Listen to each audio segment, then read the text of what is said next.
Thanks for joining us. I'm Anna Meiler with the WBZ News Update. Our top stories this morning: Boston City Councilor Kendra Lara is apologizing more than a week after crashing a car into a house in Jamaica Plain. The police report says Lara was driving on a revoked license and her 7-year-old son was not in the required booster seat.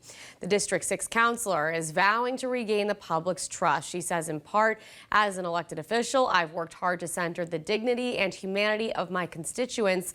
I ask you to also see mine as I work to correct my mistake.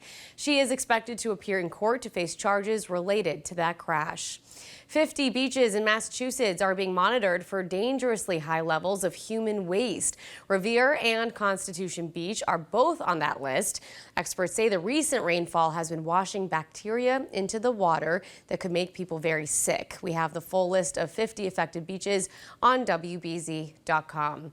Boston firefighters were dealing with heat and humidity while battling a fire in Roslindale overnight. The flames broke out in the basement and spread to the first floor of a home around 12:45 this morning on Belgrade Avenue. No one was hurt, but this morning the Red Cross is helping the 14 people and one dog who was displaced because of the fire.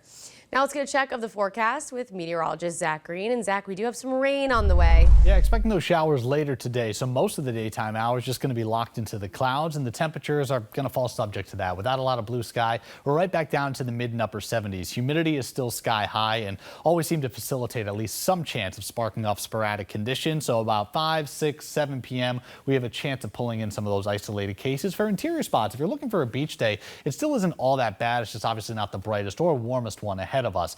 Likely capping off a vacation week for many folks, and back to reality on Monday morning. And this is where we need to be rain ready, especially for areas outside of the 495 corridor where we get the yellows, the oranges, indications of the red. By the early afternoon, those downpours are going to be sliding into central Mass. And there's still some garden variety chances on the eastern side of 495. There's just less of an effect for the 128 corridor and the 95 belt. And it's going to be coming down in buckets at times towards the Quabbin and the western side of the state. That's where it really seems to take a grip, where they could be dealing anywhere from about 2 to possibly 4 inches over a 24-hour window, likely leading to some widespread flooding concerns, especially from the Berkshires up into southern Vermont. Less of an effect here locally, but we're still going to get some localized flooding, especially to the north of the Pike up into southern New Hampshire. 1 to 3 inches still can't be ruled out from Monday into Tuesday morning. So we technically have that flood watch in effect into Tuesday's early drive, and also away from the coastline. So the closer to the water you are, the less of the concern there will be. But this is a scenario where you need to check the sump pumps, the basements, rivers, creeks, streams. They are all going to be sky high.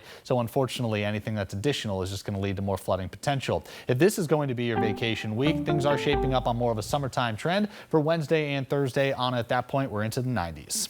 Again, all right, Zack, thank you. I'm Anna Meiler. This has been a WBZ News Update. Have a great day.